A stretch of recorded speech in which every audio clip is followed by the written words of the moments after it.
সুপ্রিয় দর্শক, আমি সাথে রয়েছি অতুল রায় নীল। আজকে আমি এসেছি একটি প্রজেক্টে, সেটা হচ্ছে যে স্মার্ট নেপিয়ার ঘাসের প্রজেক্ট। এই স্মার্ট নেপিয়ার ঘাস কিভাবে চাষ করা যায় এবং সেটা কাটিং হিসেবে কিভাবে জমিতে চাষ করা যায় সেই সম্পর্কে আজকে আমরা তথ্যগুলো সংগ্রহ করব। আমরা জেনে নেওয়ার চেষ্টা করব আজকে যে যিনি ভদ্রলোক আলিফ ভাই, উনি এই স্মার্ট নেপিয়ার ঘাসটি চাষ করেছে এই জমিতে, উনি আসলে কিভাবে চাষ করলেন, এই জমি কিভাবে তৈরি করতে হয় এবং কিভাবে জমিতে সার প্রয়োগ করতে হয় এবং কতটুকু গোবর সার লাগে, কতটুকু রাসায়নিক সার লাগে এবং এই ঘাসটি লাগানো কতদিন পর কাটতে হয় এবং কাটিং করলে তার বয়স কতদিন, সেই সম্পর্কে আমরা তথ্যগুলো সংগ্রহ করব। আসুন আমরা সেই তথ্যগুলো সংগ্রহ করার জন্য আলিফ ভাইয়ের কাছে যাই। আলিফ ভাই, আসসালামু আলাইকুম। ওয়ালাইকুম আসসালাম রাহমাতুল্লাহি ওয়া বারাকাতুহু। কেমন আছেন আপনি? আলহামদুলিল্লাহ। আলিফ ভাই, এই যে আপনি দাঁড়িয়ে আছেন ঘাসের খামারে, হ্যাঁ, এটা কোন জাতের ঘাস? এটা হচ্ছে Indonesian smart Napier. Indonesia smart Napier ঘাস। হ্যাঁ, তো এই ঘাসটা যখন আপনি প্রথম লাগিয়েছেন বা প্রথম যখন আপনি এটা সংগ্রহ করেছেন, এটা আপনি কোত্থেকে পেলেন এই চারা, এত সুন্দর চারা করতে? এটা আমি আসলে আমার এক বড় ভাই বাইরে থাকে, ইন্দোনেশিয়ায় থাকে, তার কাছ থেকে আমি এই চারাটা কালেক্ট করছি। আচ্ছা। এবং অনেক মূল্য দিয়ে। হ্যাঁ, তারপর এটা দীর্ঘ আমি 2 বছর ধরে চালাচ্ছি। আচ্ছা। তো অন্যান্য ঘাসের চেয়ে আমার কাছে কিন্তু প্রায় আপনার 8-9 জাতের ঘাস আছে। টোটালি কোনো রকম কোনো কাস্টমার আমার কাছে কিন্তু ফোন দিয়ে ঘাস যে পাবে না এমন কোনো কথা না। আচ্ছা আচ্ছা। তবু তার ভিতরে ফলনের দিক দিয়ে মানে অধিক চারা, একটা ঝোপের মধ্যে অধিক চারা। আপনি যখন এই কাটিংটা প্রথম শুরু করেন, লাগান এই জমিতে, এই জমিটার আপনি প্রসেসিং কিভাবে করছিলেন? এটা জমি যখন প্রসেসিং করছি, চার্জ দিয়েছি 2টা। আচ্ছা। 2টা চার্জ দেওয়ার পরে 2-3 দিন ফালাই রাখছি। ফালার পর আপনার 3 ফিট পর পর এক টুকরি মানে ওই যে ডেলির মধ্যে ঝুড়ির মধ্যে গোবর সার দিয়ে ওটা ভাঙিয়ে দিছি। দেওয়ার পর মনে করেন যে টিএসপি সার, পটাশ সার, আপনার ওই ম্যাগনেসিয়াম, দস্তা, বোড়া এগুলা দিয়ে চার্জ দিছি আরো একটা।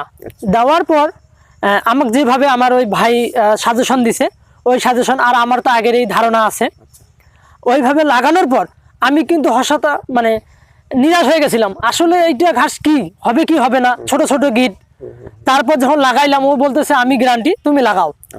যখন লাগাইলাম, আমি লাগানোর নিয়মটা মানে আমি যেভাবে লাগাই 2 ফিট বাই 1.5 ফিট পর পর এক জায়গায় 2টা করে এইভাবে যখন দিলাম, যারা ঘাসের কিন্তু সর্বোচ্চ 20টা, একটা গাছে ঝোপের মধ্যে 20টা চারা হয়। এইটা যখন লাগাইলাম আমি, তো যখন চারাটা গজাই উঠলো, সর্বপ্রথম আমার কিন্তু 10টা চারা হয়েছে। প্রথমে একবারে 10টা চারা আসছে। তারপরে যখন 25 দিন 30 দিনের মাথায় যখন আসলো, তখন কিন্তু অলরেডি 30টা থেকে 40টা চারা, মানে একটা কাটিং থেকে, মানে একটা ঝোপ থেকে 2টা কাটিং দিছিলাম আমি। আচ্ছা, 2 কাটিং। ওইখানে প্রথম অবস্থায় আমার 10টা চারা বাইরেছে। 10টা চারা? হ্যাঁ, একবারে 10টা চারা বাইরেছে।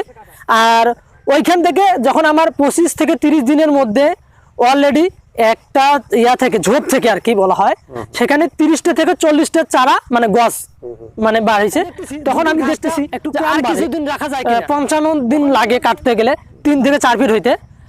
যারা ঘাসের চেয়েও কিন্তু উত্তম, তার কারণ যারা ঘাস কিন্তু 20 থেকে সর্বোচ্চ 25টা চারা হয় একটা ঝোপ থেকে। তা আমি পাচ্ছি 50টা, তাহলে আমার সমান সমান হয়ে যাচ্ছে।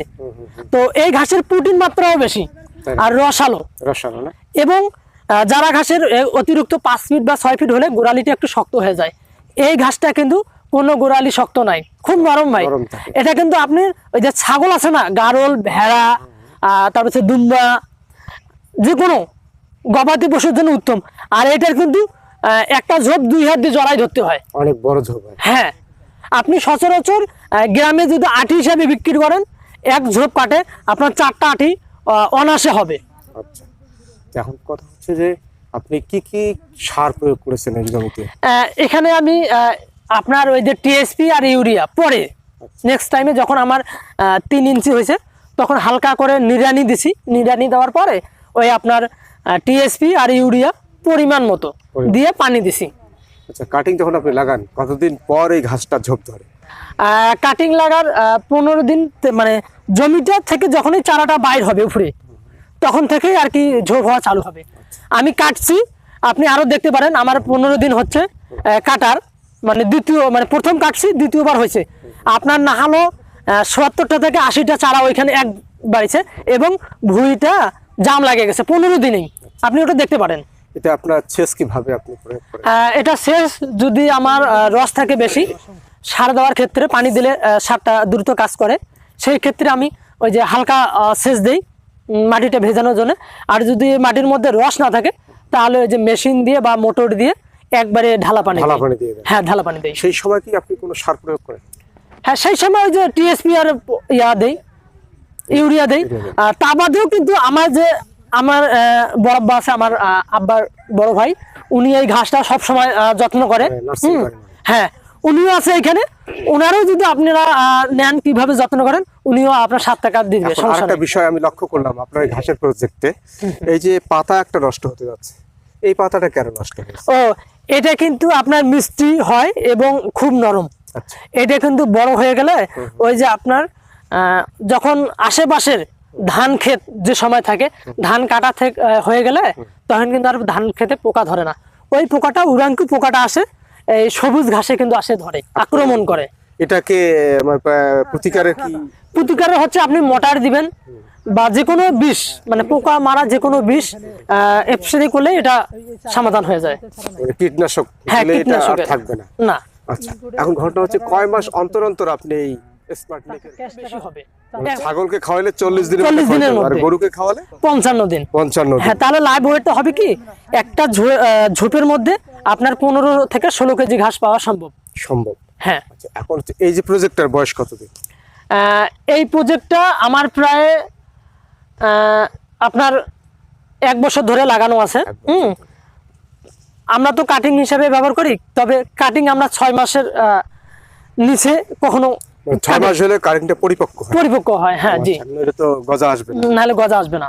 আচ্ছা, তো এখন এই নেপিয়ার ঘাসের গুণগত মানটা যদি আপনি ভালো করে একটু বলেন, যে এর গুণগত মানটা কি?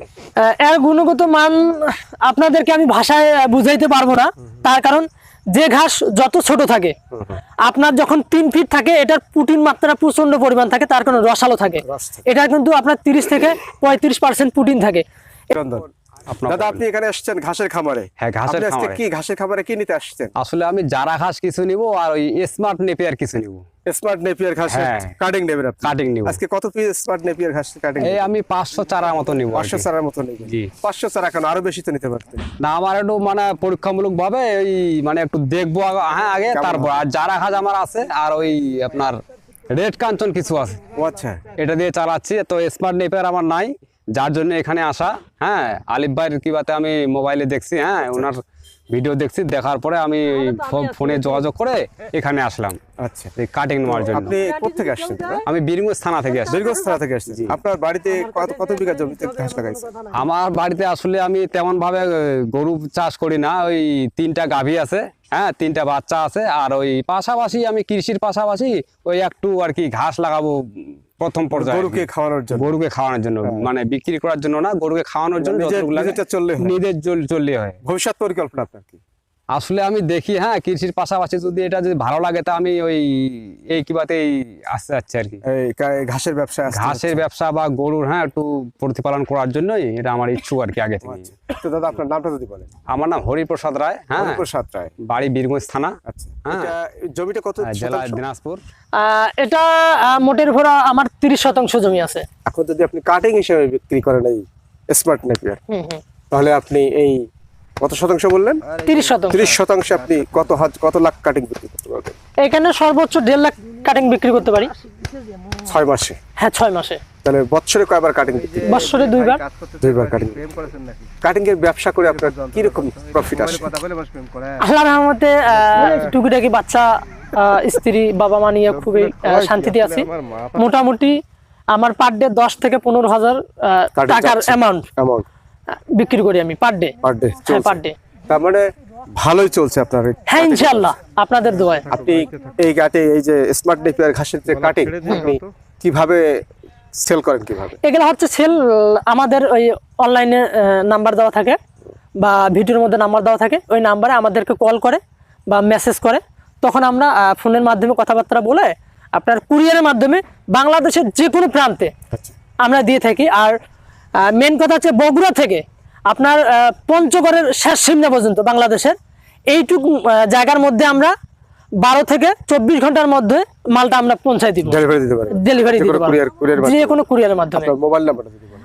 আমার মোবাইল নাম্বার হচ্ছে 01750884899। আপনার এই যে প্রজেক্টের নাম কি? আমার এই প্রজেক্টে হচ্ছে চিরিবন্দর থানা, দিনাজপুর ডিস্ট্রিক্ট, 3 নম্বর ইউনিয়ন।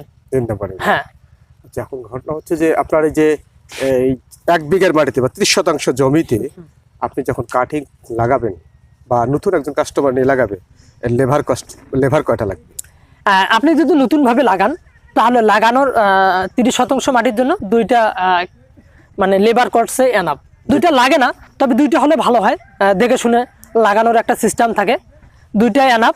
আর প্রতি শতাংশ 200 পিস কাটিং লাগে। 200 পিস? হ্যাঁ, 30% 1 বিঘা কোনো জায়গায় 6000 পিস। হ্যাঁ, 6000 পিস লাগে। 6000 পিস। এখন ঘটনা হচ্ছে যে আপনার যখন নতুন একজন ভদ্রলোক লাগাবে এই আপনার কাটিংটা নিয়ে গিয়ে কত বাই কত আপনার?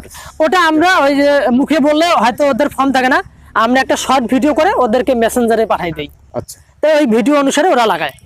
তারপরেও আপনি যদি একটু বলেন যে কত বাই কত লাগাতে পারেন? হ্যাঁ হ্যাঁ, ওটা সম্ভব বলা।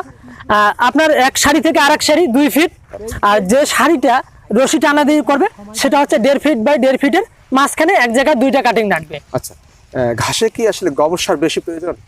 হ্যাঁ, আপনি রাসায়নিক সারের চেয়ে গোবর সার দিলে আপনার জমির উর্বরতা বাড়ে, জমির একটা যে ক্ষমতা, ধারণ ক্ষমতা, এটা কিন্তু বাড়ে। আর এই ঘাসে সবচাইতে বেটার হচ্ছে গোবর সার। আপনি যত গোবর সার দিবেন তত ফলন পাবেন, ফলন বেশি হবে। হ্যাঁ, টোটালি আপনার উপর ডিফেন্স করবে যে আমি কিরকম ফলন নিব। আচ্ছা আচ্ছা, এটা পুরোটা আপনার উপর ডিফেন্স করবে। বুঝতে পারছি। আজকে কি আপনি এই কাটিং বিক্রি করবেন? হ্যাঁ, আজকে বিক্রি করব। এক ভাই আসছে আপনার বীরগঞ্জ থেকে আমাদের কাছে, আপনারা ওনার সরাসরি কথা বলতে পারেন। কাটিং আমরা কেটে দেখাবো আপনার সামনেই, ওনার কাটি দেখাবো এবং ওনারও কথাবার্তা আপনি। আজকে কয় হাজার পিস হয়ে যাবে? উনি ওই জারা ঘাস নিচে প্রায় 10,000-এর মতো, আর স্মার্ট নেপিয়ার আপাতত নতুন হিসাবে 500 বাই 1000 পিস নিয়ে ওরে লাগাবে, টেস্ট করবে। টেস্ট করার জন্য? হ্যাঁ। ও আচ্ছা, তো আলিফ ভাই, ভাই আপনি এই যে স্মার্ট নেপিয়ার আপাতত কত বিঘা আছে আপনার? স্মার্ট নেপিয়ার এই জমিটা আমার 30% 1 বিঘা বলে কোন জায়গায়, এই হিসাবে আমার কিন্তু 3 বিঘা মাটিতে আছে বর্তমানে রানিং 3 বিঘা মাটি 3 বিঘা মাটি কাটিং হিসেবে কাটিং চাষ করছে, মানে প্রসেসিং, একটা শেষ হলো আরেকটা হয়, আরেকটা শেষ হলো আরেকটা হয়। একটা জমি থেকে একটা জমি, একটা জমি থেকে আরেকটা জমি। হ্যাঁ জি। ও আচ্ছা, তো ঠিক আছে আলিফ ভাই, আপনাকে অশেষ ধন্যবাদ। আপনার এই প্রজেক্ট আরো উত্তরোত্তর বৃদ্ধি পাক আমরা এই কামনা করি। অনেক অনেক ধন্যবাদ আপনাকেও, আপনার এই চ্যানেলে আমাদের এইখানে আসছেন, বারবার আপনি আসে আমার অ্যাড নিয়ে যান, আপনাকে অনেক অনেক ধন্যবাদ ভাই। ওকে, থ্যাংক ইউ। আমার উত্তর কৃষি চ্যানেলের পক্ষ থেকে শুভেচ্ছা এবং অভিনন্দন। আমরা এতক্ষণ আলিফ ভাইয়ের কাছ থেকে জানতে পারলাম আসলে স্মার্ট নেপিয়ার ঘাস কিভাবে চাষ করতে হয়, লাগানোর নিয়ম কি এবং জমি কিভাবে চাষ করতে হবে, কতটুকু গোবর সার, কতটুকু রাসায়নিক সার প্রয়োগ করতে হবে এবং পানি সেচ কিভাবে দিতে হবে, সেই সম্পর্কে তথ্যগুলো আমরা সংগ্রহ করলাম। এবং আমরা জানতে পারলাম যে আসলে স্মার্ট নেপিয়ার ঘাস বেশি লম্বা হবে না, কিন্তু এটা অনেক বড় ঝোপ হবে, মোটা হবে থোপ এবং প্রচুর পরিমাণে রসালো, এবং এই ঘাসটি গরু, ছাগল, ভেড়া, মহিষ যে কোনো পশু খেতে পারবে এবং খেতে অনায়াসে খাবে এবং প্রোটিন ক্ষমতাও এই ঘাসের বেশি। যারা এই স্মার্ট নেপিয়ার ঘাস চাষ করতেছেন তারা আলিফ ভাইয়ের এই ভিডিও দেখে আপনারা অবশ্যই তার মোবাইল নাম্বার যোগাযোগ করবেন, এবং মোবাইল নাম্বার যোগাযোগ করলে আপনারা এখান থেকে স্মার্ট নেপিয়ার ঘাসের কাটিং আপনারা সংগ্রহ করতে পারবেন। আপনারা ভালো থাকবেন, সুস্থ থাকবেন। আমি বিদায় নিচ্ছি, অতুল নীল। ধন্যবাদ সবাইকে।